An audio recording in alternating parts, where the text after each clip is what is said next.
Welcome back to another Metal Mondays. We just played Calling in the Corner from Violence and Electrified Brain from Municipal Waste. As you know, we always start Monday off with violence. We have a lovely guest. We have Josh Christian from Toxik. How are you? Hey, how are you? Great, dude. I know your day's been Awesome. filled with interviews, man. So far, yes. Definitely. So let's get into this. This is your guys' first record since 1989. What was the writing and recording process?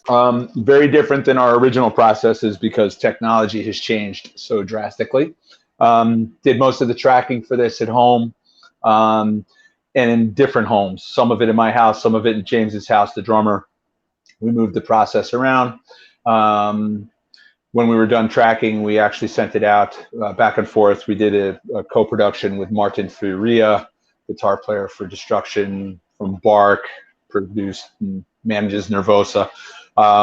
Worked with Martin back and forth. He's in Belgium. I'm in New York. We were on his time. We're waking up 3 o'clock in the morning and shooting files back and forth and doing our mix. And all told, it was a year and a half worth of probably tracking, give or take, because we had our time. COVID was going on, so we took our time doing the actual recording, and then the mix part of it in 3 weeks. So nice. And so I've seen this is your first record since 1989. Is a lot of this writing all new, or is some of it from back then, and you're just bringing it, to light? Well, actually, there's a song called Straight Razor that's an older tune, and it's one of the only songs that we revamped for the record. Everything else is within the last. Now that remember, right, the recording was about a year and a half ago now. So at the time, it was all no older than 2 years. Now it's like 3.5 years old, some of it. So, but only within a year or two, and a lot of the record sort of got written right as we were recording it. Like we threw in a bunch of stuff, which means that there's a lot of really good stuff left over to go into the next record because I was like on a writing roll and we ended up using some new stuff. So nice. That's pretty cool. Yeah. And so I saw that you guys played in a lot of odd times. So what made you guys want to do odd timings? Did like the drummer bring that, or did you write and you became, I like odd times? No, it's always been part of what we do. Like if you go back and listen to those first couple of records way back when, we were sort of early, techie thrash. We were original guys, part of that thing. Really, actually, when we were doing it, there wasn't really anyone else doing it when World Circus was out. By the time Think This comes out, it's a couple of years later, and there's some others. But when we first did World Circus, we were really unique on the scene. So it's always been a part of what we do. We like to stretch it, and timing is one place where you can do it effectively and not lose the listener. Some stuff is too esoteric, right? You don't want to get too wordy with things. You want stuff to still groove or still have that connection. But how can you be smart with it? And obviously, that's been used so much now. Like prog within metal is its own thing completely now. So yeah, we're not the only ones, right? Right, definitely. And so you're saying that you guys did like tracking for about like a year and a half-ish during COVID. So how long did it take you guys to write the actual songs? Like, did you guys do that exactly during COVID, or so, like some of these were a little older from a few years ago? No, that's what I'm saying. Like about 2018 forward, we played Dynamo Festival in 2017, and we played with a bunch of really killer bands, and that kicked me in the butt. I came home and wrote a bunch of stuff after that. So 2018 was a real writing year. 2019 too, and then we were recording during 2020. So. And you said you wrote a bunch that some will make it on the next record. How did you go about picking what you thought should make it on this record, since it's your first record in so long? Well, it's like anything else, I think, right? There's no one right way. There's no manual. It's just what's inspired, what works well together. And when you're making an album, when you're putting a record together, there's a couple of different ways of looking at what you're doing. Like you want each individual song to be great, but you want them to work together too. Like, what works next to another song. And there's a lot of things that goes into that. Key, do you want everything to be in the same key? Do you want to move your key? Do you want to move your tempo around? And you want to have the record needs to have dynamic. It needs to go up, come down. You want to take people on a ride. For a good record should do that. And I think that's really what sort of dictates what you're picking in terms of songs. Like you're going to pick the songs that work best with all of those factors. Oh yeah. Definitely with having a flow to the whole entire record too. Yep. That's what comes into play. During the recording process, was there any tracks that became your favorite, like writing riffs wise? The whole record, I feel, and at the risk of being somewhat cocky about it, I think that the record is packed with strong riffs. It's a really guitar laden, riff driven record. So there's tons of riffing on it. I think people will have a lot to latch onto.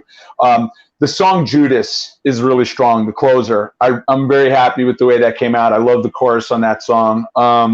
Creating the Abyss, the main riff in Creating the Abyss is really churning, is an odd signature. It's really in 4, but it's not. It takes like 9 to come around, but it works really well. Yeah. Yep. Definitely, and that's pretty cool. Yeah, I kind of noticed that with the whole record. The riffs it's very riffy, and it's definitely a great rhythm section too, dude. Yeah, thank you. Yeah, those guys are killing it on this record. Yeah. Especially with this being a newer lineup. Like, I mean, I know you've had these guys for a few years, but coming back from, like I said, like you guys, this is your first record since the 80s. So this lineup's pretty solid, and I am blessed. I am blessed with a killer lineup, and I'm not ashamed to say it one bit. I mean, I'm very, very lucky. I'm grateful to the universe for letting me at this stage of my game connect with the people that I have working with me now, and allowing me and Toxik in general just able to create at the level we're creating at right now. I'm super, super happy, man. I couldn't be any happier. Definitely. I agree. I think this is probably, from listening to the World Circus, and think this is probably your best lineup I think you've had, especially vocal wise. He seems very versatile. Yes. Yeah. Ronnie's amazing.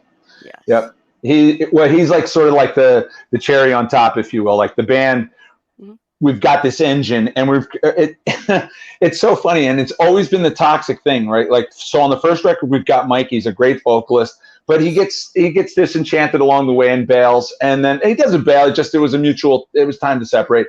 And then we get Charlie in, and Charlie's really gifted, but Charlie doesn't really like the genre that we're stuck in, and he and the label are adversarial and whatever, blah, blah. So that's years ago. And when I was kicking it back up, I really wanted to bring those guys along, and I went through exactly the same processes with them. I did a recording with Mike. We went and toured. He got tired of it. Charlie came along, did the same thing. I don't really dig this genre of music. I'm not into it. It was like I had to go back through that to find Ron. And the beauty of Ron, among other things, on top of being a great guy, really great live, amazing singer, is that he captures both of Mike and Charlie's attributes. Like, he's able to sound like both of them. When we play live, the World Circus stuff sounds like Mike. The Think This stuff, There's the Defense, it sounds like Charlie. If you close your eyes, it sounds like Charlie. He nails it live. So he's got this ability to capture both of those guys, and then brings his own thing to it. Dude, he's just ridiculous. Honestly, I don't mean to brag on my dude, but like, for real, like, the guy's just unbelievable. He really just is that good. He is. So, well, you have to be proud of your singer, man. I mean, come on, like, it's your singer. You can't be behind something if you're not proud of your singer, dude. And no attitude. Yeah. No ego trip, no bullshit. Like, he's just super down to earth, really good guy, easy to work with, travels well. Like, honestly, I can't say enough good stuff about Ronnie. The whole band, like, this is like, in terms of just getting along and having the same goals and not letting drama get in the way. Like, we have none, zero. This band is really, really tight that way, so it's cool. Man, that's pretty great, man. Well, let's get in some tunes. We're actually going to play Witching Hour from Witchery here on Razor Radio. All right, we're coming back from Diabolical Majesty from Vacation. It's a weird name, dude. I can never remember Revocation. That's so funny. I always get tongue-tied with that, and I like Revocation, but I'm always like, what's it? The Revocation, Yeah. Every time. Well, let's get back into this. What guitar gear are you using in the studio, and are you bringing some of that, like, live with you, like amp-wise and guitars and pedals? Interesting. Like, the music or the guitar sound on the record is an amalgam of a bunch of different stuff, and I really could talk about the guitar sound for the whole interview. I used a lot of different amps. I used a lot of different amp sims. I used a lot because I had time. So I was just trying different stuff along the way. Is it okay if I say shit? Okay, I'm not violating when I do that. So, like, I had so much time that I was just trying different stuff along the way, different shit along the way. And so, consequently, there's a lot of different gear on the record. Probably the main rhythm sounds, I use the Fort and Sweet a bunch, Neural DSP. I use that a lot. I really like that. I've gotten into the Line 6 stuff. I'm using some chop tones. I'm not throwing out any props, but this is what I really used. I used the chop tones Friedman set and their IRs through my Line 6, and that's really good. I take that live. And that sounds great. So it's basically Friedman's, it's Line 6's version of Friedman, or what a Line 6 can produce as close as it can to what a Friedman does. And it's pretty convincing. I'm very happy with that. I like it live. Again, guitar rig. I used some guitar rig. And then I used the PV Classic 50. I used, oh God,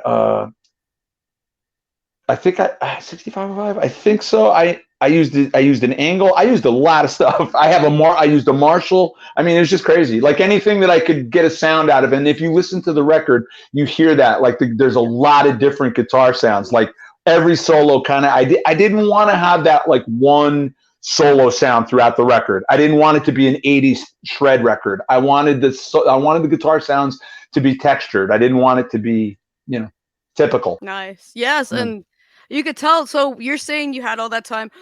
How did you discover using all that gear? You just had it, or like you did research, or what was the process No, of that? no. The research was plugging in and playing and seeing what worked. And when I found something I like, sticking a microphone in front of it or throwing it into my board, and just sometimes even keeping stuff. Like there's a couple things that I did, like where I played to a metronome, and it was a guitar part that I liked, and I knew I could use it later on, and I flew it in and I brought it in. Like I used a little bit of everything on this record. I really kind of stretched out.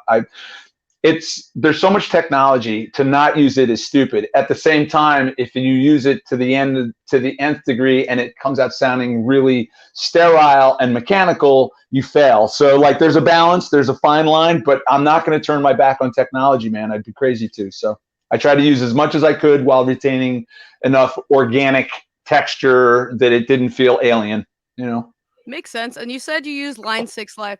So basically, I do. I know you used all that other gear. Is any of that can get it incorporated in playing live too, or are you just gonna stick with Line 6? No, for now I'm just using the Line 6 just because it's so easy to fly in and fly out. Again, when you're switching stages on a festival, you only have X amount of minutes to do it and to really pull on a full rig. Although, as I say that, when we had to, that is what we did, but it was always problems. And the Line 6 is really solid live. I know there's, people swear by Kemper, Zax Effects, Neural DSP. There's a lot of different stuff that you can use. I think they're kind of all really more or less come down, though, to kind of the same thing, especially with the kind of music that we play specifically, and the environments that we play in, the venues that we play within. They're not set up for great sound. Most of them are really, now that is one for newer bands. That's a big part of what they do. And you see everybody's got in-ears and they're doing this thing where they're all playing in front of the house and it has that stereo sound and it's great. I'm not sure Toxik would benefit from that, man. We like to crash and bash. We're making noise. We want to push air with our speakers. Like I feel like there's a romance to that still. And I think we'd be lost in a really like closed environment like that. So I kind of like what we do, So again, it's a balance. I agree. And plus you guys were like an 80s band, so you had that that whole entire time. So to switch it up and do something different would be probably like you said, like different, and it would be weird. It wouldn't be you guys. Maybe we can get to that. Like, I'd like to see where we go in the next 5 years. I'd like to see what happens with Toxik. Like on the heels of Dismorte, we get another record out, and then we do another. And once we're like a few records down the line, who knows? Let's see. I don't want to close the door on anything. Anything that is artful is worth doing or exploring. But you also you want to keep your audience. You want to stay in touch with what your people want to hear, what you're there to do.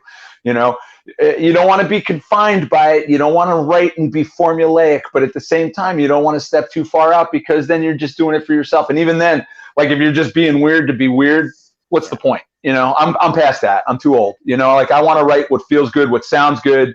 And luckily for me, that seems to coincide with what people listen to sometimes. Agreed, man. Agreed. So I read Dismorte picks up where Think This leaves off. Was it hard trying to pick up writing wise where like that left off?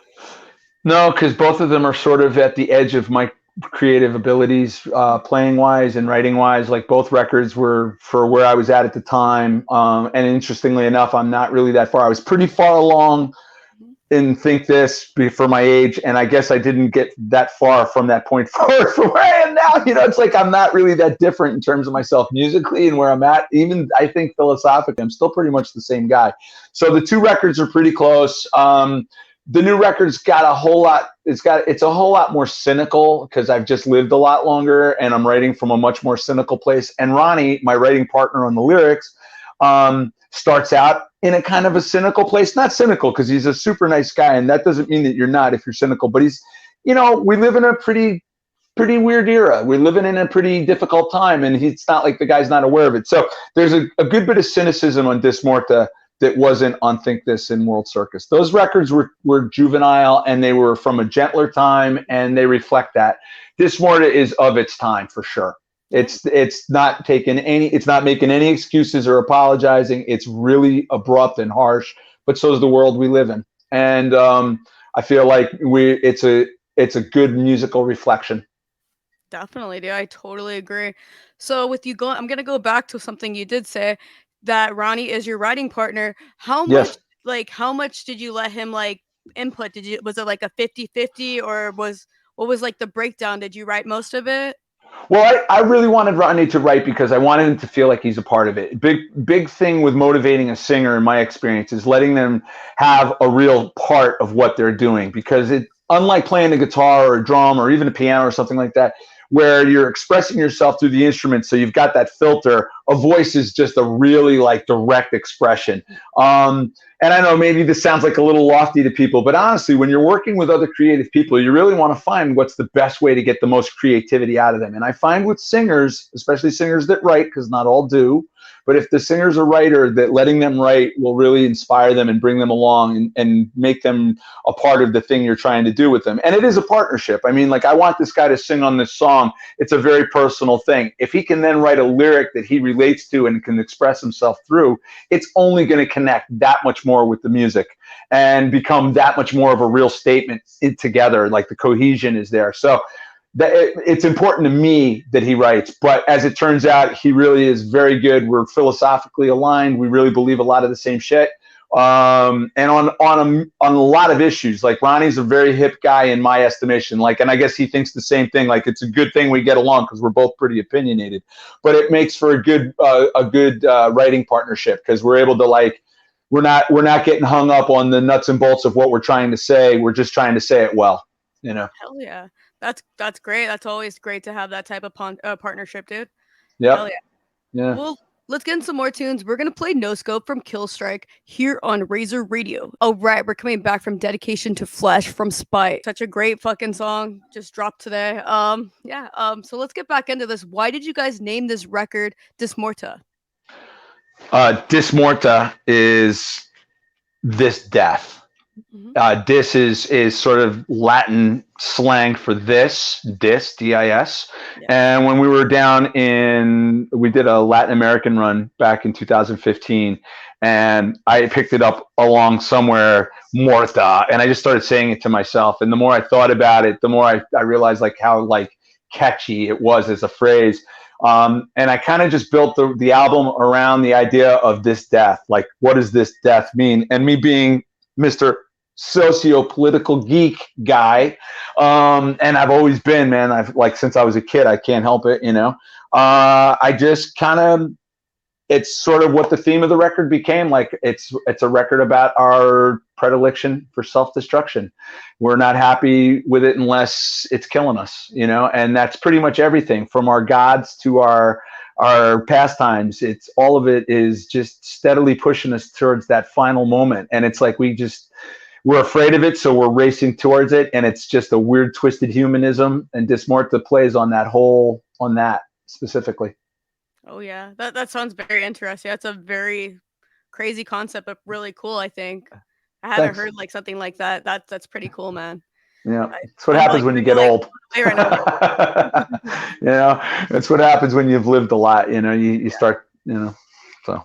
I agree, man. How did you guys come up with the track names? Because they're so interesting and, like, different, Thank you. So, well, it's an extension of what we were just talking about. Like, I think because the subject, at least to me, seems interesting. I feel like the because I wouldn't presume that this is interesting to anyone else. It's just what you do when you're an artist. You do what's of interest to you. And I feel like the song titles are it's like a collection of essays. It's not really a novel because it is a concept record, but it's conceptual in its overarching theme, and then like there are songs, like the songs just sort of file in to what the theme is. They're not necessarily telling a story in any sort of sequence. Rather, they're individual stories within a bookend, and I think it works really well. I think it's a kind of a cool way to write a record. Definitely. And when you got into like writing this record, did you think it was going to turn into like kind of like a concept record, or just kind of flowed on its own from all that? It sort of did. Like we did to think this was a concept record, so it's like it is kind of part of our DNA anyway. But I don't think we really set out to. In fact, we set out to not write something that was a heavy-handed concept record. Like it wasn't. You didn't need to know a storyline to follow what was going on. That was important. Like we didn't want that. But again, like Dismorte is about basically us surrendering our individuality to the powers that be. Us accepting an arbitrary God at face value and then letting it dictate our lives right to the end. And then the state that's built around that God and the money that supports both of those things and the feudalism that's incorporated into that. Again, it's really deep. It is a deep concept, but so's metal. Like metal gives you a place for that. Like that's the beauty of our music, right? What we all do. Like it can be rainbows and unicorns if that's what you want it to be, or it can be dragons, or whatever your fantasy thing is, or it can be hardcore from the street and angry. It can be whatever you want it to be. And for us, this was the thing we wanted to talk about. This was what was important. So makes sense. It's very interesting, definitely. And you guys nerd made metal. Always been, man. Always. We've always had that. So. Definitely, like that, and that's what's cool. Like every record you guys have put out, it's been like fantastic. And like you said, like think this, that concept. I don't know, all of it just always has been cool. Like Toxik has always been one of my top favorite thrash bands from back in the day, dude. Oh, so thank you. That's really cool, Emily. Thank you. Right on. Appreciate that. So you guys did a 10-track record. What made you guys do 10 tracks? Because you said you wrote more than 10. Well, it was, excuse me, getting over COVID. It was more about fitting it on the vinyl. Vinyl is only so long now. And so we could have easily done a 12, 13, 14 song record. But, something that I've realized now, too, in sort of the fullness of time, if you will, just out on this tour with Heathen, originally thought we were going to play an hour, and then our sets ended up getting shortened up to like 45 or 50 minutes. And honestly, we were way better in 45 and 50 minutes than we are in an hour. That extra 10 minutes is just extra. Like you don't need it. You get it. Like after 45, 50 minutes, you got it. Well, a record's kind of the same way. I feel like sometimes records that go like 65, 70 minutes, like unless you're really doing something with it really different, like in your music is all over the place, I'm probably going to get bored, I think. And I don't want to say that about because everything is different, but you know what I mean? So I felt like, man, let's use this confinement to our advantage. Let's like really pack a powerful 45 minutes, instead of a wandering 60 minutes, let's have a crushing 45, I agree. Like from listening to so many albums and interviewing bands, you get to where you only get like a 30, 40-minute interview, and you got to listen to a 2-hour record sometimes. And you're just like, how do I break that all into one interview, Yeah, I can imagine. Definitely. So what was like the process picking the track order? Did you guys like sit down and be like, this flows correctly, or how did you guys go about it? Yep. Yeah, no, that's exactly what it was like. We were looking at the songs as individuals and seeing who worked well, where, and, creating a cohesive record that had a beginning, had a middle, had an end. It needed to kind of have that flow. And we have like this little quiet. We have the calm before the end there at the beginning of Devil. As people will hear when they get the record, there's a moment where we really take a breather on the record. I've talked about it earlier, saying where we sort of time these things. And like that little rest that you get there in that section between those two songs, there's like a little bit of a breather. It just sets you up for that next part. And it's such a dynamically, I really love the close of the record. It's almost like it's the finish line and we sprinted across the finish. Like we really crushed it. Those last two songs are brutal, brutal, brutal. And it starts with that super mellow piano and voice thing where you're just like, I don't want to give it away because there's almost like a shock value there to that, the way that happens, you know? So it's cool. Again, how many people have a twist like that on their record these days? Not too many. So it's cool. I agree, dude. I agree. Yeah. Just the way it ended, perfect, man. Well, a lot of thinking into this, right? You know? Oh yeah, a lot of, dude. Well, let's get into some more tunes. We're going to actually play something from Toxik. We're going to play Power from Toxik here on Razor Radio. All right, we're coming back from Straight Razor from Toxik. Well, let's get back into this. You guys have released 2 singles and also played your title track, Just More to Live. What was your fans' reaction? Really positive. I think that people were happy to see the new material, as heavy as it is. And that song in particular has that crushing intro. There's the word crushing again. I love the word crushing because it is. It's got that intro that just is stomping, and that came across live really well. People were into it. I could tell. I watched the videos because like I did my research, of course, and I'm like, oh shit. So they played it because I've seen Dismorta for a while. And I thought that was actually your guys' single for a while, but no, you guys released 2 other ones, which is pretty cool. And I'm excited for everyone to hear this record. It's pretty sick. We wanted to get it out. We want to get out as much as we can. You know, again, people's attention spans are pretty short these days. Let's be honest. So like if people are paying attention, put it out while they're paying attention. So we're trying to get as much out as we can in the lead up to the release of the record. Of course. And I see you guys been playing shows lately. So of course you have your older audience like me. Do you see like a lot of younger like age people in the actual audience nowadays? From a surprising amount.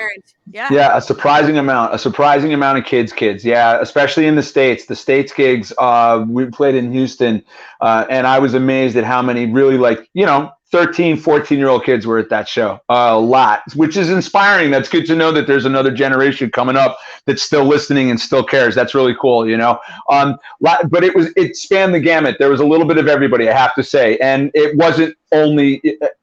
It's not only old people. It's not only older people. When I say old is a relative term because if you're 35, you feel old, but to the 50-year-old person, you're not, right? So, but I mean, like that 30 and up crowd, let's say 35, 30 and up, like that is not the majority anymore. Like I was really pleasantly surprised to see that our audience is definitely kind of like getting 20-something seems to be the majority, I would say. So that's cool because they buy records, they listen, they'll come to our shows. That's an audience we can grow with. It's good. Well, it helps is like social media, like everyone's going to start seeing you guys post stuff and they're going to be like, oh, Toxik. And then they're going to go check out World Circus and think this and be like, it's already happening. I know that's how this world works nowadays. That's how a lot of people discover music. Yep. It's crazy. Yeah, I can't tell you how many messages and mails I get from people. They're like, "Oh, dude, I just heard about you guys, and I went back and I bought this, and this, and this, and oh my god, I love this stuff." So that's really cool. Yeah, no, I'm stoked. Definitely, yeah. So you've been in Toxik since 1985. When people like writing, so you've been on all 3 records now. Do you still go about writing like your guitar riffs the same way as you did back then, or is it a little differently? Wow, I just did an interview earlier and I got to talk about this. Toxik has actually been around. Toxik started in the late 70s when I was in 8th grade. I had a band called the Photogenics and we were like a straight up punk band. Little punk 3-piece, turned into a 4-piece. Then we changed the name to Centaur. And then we ended up becoming Tokyo, which ended up becoming Toxik. So Toxik really started as a punk band in the late 70s when I was a really little kid. And it's just kind of morphed over the years into this thing that it is now. So my songwriting, at this point, I have literally, and I don't just write for Toxik. I write for other artists. I write music for film. I've like stayed creative musically my entire life. So I don't just write for Toxik because I write for a living, basically. So I have hundreds of pieces of music that I've written now. And I've lost track of how many they are. So my process is the same for everything I do, man. I get a little bit of a spark. I don't even know where it comes from. I'm like one of those people that like, it happens for me. Like I sit down and I seem to it's always like, knock on wood, it's always there. Like if I sit down with my guitar right now and you said, hey, go write a song, I could. Like, it's just something I can do. So like there is no one process. It's just the process. And yeah, same as it's ever been, man. Luckily for me. Hell yeah, that's pretty cool, dude. So with you guys releasing this record, is there any new song you're actually looking forward to playing live that no one's heard? I want to play Wasteland. We haven't played Wasteland since we recorded it on the demo, and that's like a long time ago. So that would be really neat to play live. We haven't broken out Technical Arrogance off of Think This yet. That one is a real challenge to get together.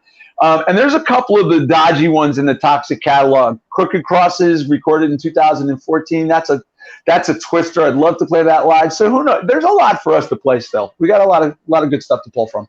For sure. Definitely. I agree. With you guys performing live, what's your approach with coming up with a set list? And do you feel that there's like a song that always has to stay on the set list, like a staple song? Well, we're known for Heart Attack, so we always play Heart Attack. It's probably it's the one that gets played the most on Spotify. So we if anything, if we follow any sort of formula, it's that. We try to keep an eye out and see what's trending, what people are listening to, and play what people are hearing. But it's pretty consistent. I mean, we've got 5 or 6 tunes that are our staple Toxik songs that we really basically have to play, and if we don't, people will like shout at the end of a show until we come out and play it. So we're like we play those songs, and then we try to pepper in other different sets from different songs from different eras. We've got a pretty big catalog to pull from. We've got a bunch of EPs out now with Dismorta. So when you're playing a 9-song set and you've got 6 songs that are expected or 5 songs that are expected, you can really only throw in 3 or 4 new tunes. So we rotate them and we do different stuff so that people aren't seeing the same set every night. So you're going to see the standards, you're going to see Heart Attack, you're going to see World Circus, you're going to see Think This, but you might also see X, Y, and Z too. So it keeps it fresh, Nice. I'm glad that you guys like kind of rotate, because a lot of bands will just stay consistently with the same set list, and it's like, I know. dude, I don't want to see that. You get different tour, come on.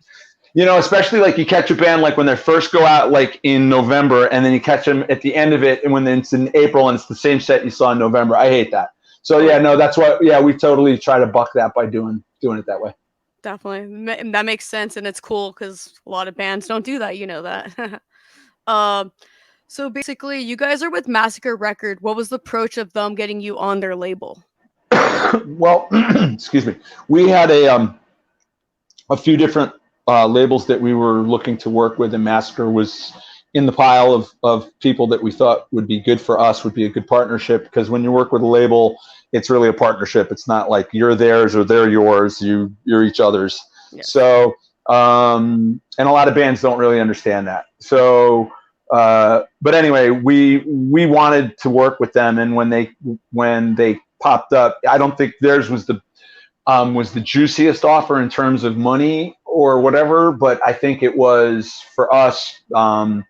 It was the right deal for what we wanted to do, and we knew that they would support us creatively, that they would let us do what we wanted to do visually. Like if we want to get risky with our videos and do some ultra violence and shit like that, like they'd be cool with it. And that was really important. Like there were a couple of other labels that we looked at that were really, really good, but there was a barrier here or a barrier there, and just looking down the road, we didn't want to have to like anticipate or deal with any BS. Let's just work with who we know is going to back us up and is going to dig what we do and has power, has clout. Like Massacre is like kind of a perfect label for us. They've got great distribution. They work closely with their artists. They've got a name. They know their market. They're awesome. Massacre's the shit. I can't really say enough about Massacre right now. I really am happy with them. Yeah.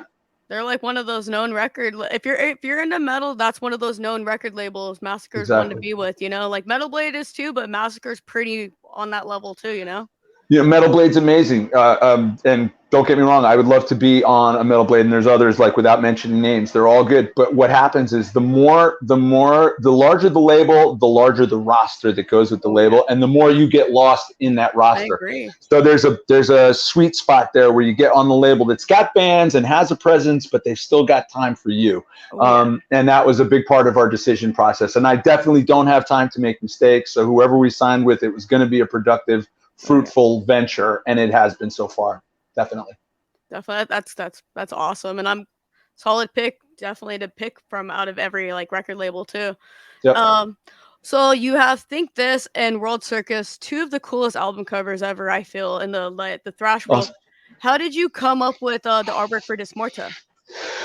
So we wanted to do something different. We wanted to break, Think This and World Circus were both iconic album covers, and people identified us with them. And, you know, we're not pizza thrash, right, anymore. And I'm only kidding when I say that term. Like, I don't even really like, I hate to even say that because that's such a bullshit thing. Like, and especially when, you look at the bands that people throw in with that, it like actually almost even annoys me because some of Yeah, those bands are fucking amazing, right? I agree. So I hate haters, man, anyway, but so I feel like, we're like Toxic is just that band that just is its own thing. Like Oh we yeah, just do our own thing anyway. And we're never going to be a cookie cutter band. I'm not sure we're a thrash band. I'm not sure we're even thrash. Like I don't know what you would really call Toxic. I would say that we're an amalgam. Like we definitely have thrash, but we're progressive, and now we're starting to incorporate some death metal. Like where our stuff is getting more like you can hear it. You've heard the record, you know what I'm talking about. Like we're exploring darker themes musically. We're expanding the way we approach our instruments. There's a lot more going on in the arrangements. It's not just everybody hammering out the same chord. And to have another album cover that just went back to that old version of us didn't seem fair to the music. And yeah, like I was really worried about a schism between like hitting people with this old school cover that reminisced and then turning on this album that just wasn't that. yeah. And then like, you know what I mean? Like I was worried about that disconnect between the two. So we made the decision to go with like a completely different kind of artwork. And we used Alcides Byrne, who's a Brazilian artist, and he killed it. Like I personally love the cover, and I've seen some pushback out there. I know there are people that with like a more traditional thrash album cover, something more Repka-ish. But for us, I think where we're at right now, I think it was perfect. I'm really happy with it. I like it. Well, I think a lot of people have to understand, like, yeah, this is like the next record from Think This, and like it like kind of pairs with it. But the thing is, you guys are a different band. You have different band members. You guys brought different things to the table. You do have a different sound. You don't sound like Think This. So why would you bring that whole like? As much as I love traditional thrash like album covers, Yeah. I think this actually fits what you guys wrote. It's not, oh well, we're cheesy '80s thrash and we're gonna give you this. No, you guys brought a new theme, and you guys. I think this is a well-deserved album cover compared to like something cheesy. Right on. Thank you. I appreciate you saying that. And that really is kind of how we looked at it too. Like it would be so easy for Toxic to coast on what we've done because we really did kind of create a little legacy for ourselves. People really, really love that old stuff and respect the hell out of it. So it's a little risky for us to deviate from that easy to do formula. But I don't think we're an easy band. I don't think we have ever been like playing it safe. That's not what we do. And I won't lie to you. I've had people say some pretty disparaging shit to me, oh, you're playing a band that's making music that wasn't even relevant when it was first out, and like I've had some people say some really hard things to me, That's like ridiculous. yeah, and no, well, it's okay, because everybody's entitled to their opinion. But what I get from that more than anything else is like, I feel like artwork is so subjective and tastes are so broad. And if there's any one good thing that's come out of like the modern technological world, it's that we have a lot of choice. And you know what? If you don't dig something, don't listen to it. Yeah, I want to make this kind of record. I end up playing to this kind of fan. And when I go out to the audience, when we're done with our shows and we go out and we meet people, I have to say, man, more times than not, I really connect with the fans like as people. They're just awesome people. Toxic has a really cool fan base. I like the people who come to our shows. If it turns somebody off, then I have a feeling that I may not like them as much anyway. yeah. You know what I mean? Like I don't know. Like I seem like it feels like our music brings people in that we connect to personally as well. So for what it's worth, anyway, really, really just super happy with everything that's going on right now. I can't say it Definitely. enough. I know I keep coming back to that, but it's because I am. Fine. You know. It's good that you're happy, dude. Like that's how it's supposed to be in a band, you know? Well, and you're looking at also a long road, something that Yeah. like was being worked towards for a long time, and in different stages. There's the long, and then there's like the short long. Like the last 2 years, COVID was a postponement as Oh well, yeah. so we had to work through that. So there's a lot to get to this. Yeah. I bet. So you guys are releasing a new record. What else can we expect from Toxic in 2022? So 2022, we'll have to see what gigs are offered to us after the record comes out. All touring will be based on those offers, and hopefully they'll be good and many. We're working on the follow-up to Dismorta already. Going to get Ron up here pretty quick and do some vocals. And when Jim gets off the road with Heathen, James, our drummer, also plays with Heathen, is out with them until September. So when he gets back, we'll get him tracking some drums. In the meanwhile, I'll work with Eric and Shane, bass and guitar. And we'll have our next record going. Hopefully we can do a release roughly this time, or the same time next year. It would be amazing if Toxik could have a follow-up to Dismorta, maybe even Dismorta 2 a year later. So that's what we're working on. And then there's, I didn't mean to interrupt, just real quick. Then there's a couple of festival dates as well, European festival dates and a Japanese date as well. Now we need an LA date because I'm in LA because I need a Toxik show. Where are you in LA? Well, I live I live in like the Chino area, but that's like LA is like 30 minutes from here. Or OC is close too, but we need a Toxik date. We haven't had one in a while. I lived out in LA for a long time. We just we played in Maywood not that long ago. We played out in the east side. So yeah, I'll let you know the next time we're coming out for sure. Nice. And so where can everyone keep up with Toxik and buy your amazing new record? Well, thank you. Well, obviously, you can go right directly to Massacre for the record. It's at Barnes and Noble. I think it's at like Walmart. I'm like blown away by the distribution. I like Tower in Japan. Like I'm just Googling Dismorta just to see who was carrying it. It's like everywhere, which is pretty cool. So as far as getting the record, you've got a lot of available supply out there. There are some cool editions to be had. There's some colored vinyl. There's some special CDs. There's some different things that are out there that are cool.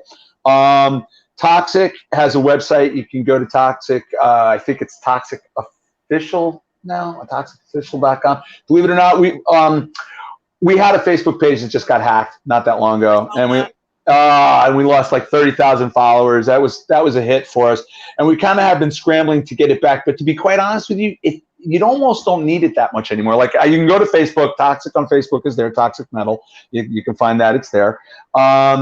And my page is always there. But you almost don't need that as much anymore. Like Instagram. Between Instagram and just. It's just we're everywhere, like it's pretty wild when I type in Toxik, how many different places there are to see our music, to see the videos, etc. So you can find us easy enough. If you want to get in touch with us, like I said, Facebook is always there, our website, Nice. Well, I'd like to thank you for being on the show.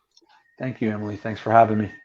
Thank you. Well, we're going to end the show with In the Eyes of the Storm from Arch Enemy. See you guys next Monday here on Razor Radio.